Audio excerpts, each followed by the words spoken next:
The green onions, I also don't use them all the time. Grab a container, and I'm definitely not going to use that just in case my kids do want to eat it. Grab some kitchen shears, and I'm going to cut off all of the parts that I feel like aren't good anymore because they're pretty old, and a napkin. We'll salvage what we can. Like this one has some that we'll salvage, and I'll just cut it straight in here. And I also heard that if you freeze these, they're great because then you can just throw them into whatever you're using and they defrost right away. So I'm gonna finish cutting this up. I'm gonna take a little break from that so that I can put the eggs in there.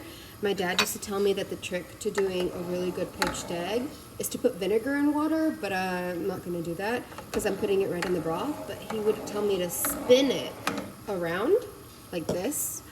Like do a little good spin and then crack it into that. And so while it's spinning, you put it in the middle.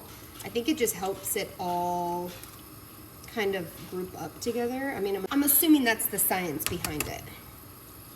Now we've got the 4 eggs in the broth, and all the little pieces that kind of float out of it, I'm gonna leave in the broth because it's kind of like egg drop soup.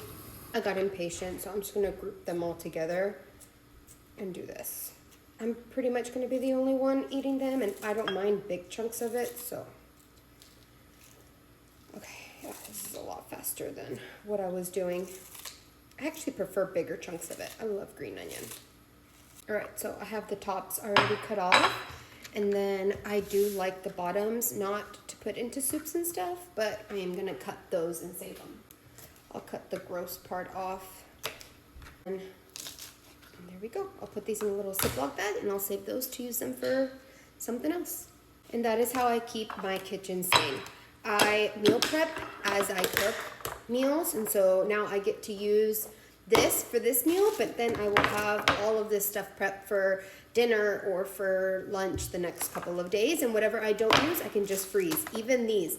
If you freeze jalapenos and you make spicy margaritas, frozen jalapenos are awesome in it. So I put the spinach and the noodles inside the bowl, and then I'm gonna go ahead and fish out one of the eggs. They probably overcooked because I left them in too long. I normally like the yellow runny. And I will scoop in all of the broth and let the hot broth kind of wilt the spinach. We don't like it super wilted, so this works for us. That's how they ended up looking. I added some jalapenos and green onions to mine, left the hubbies alone, added some green onions to the kids, and lunch is served.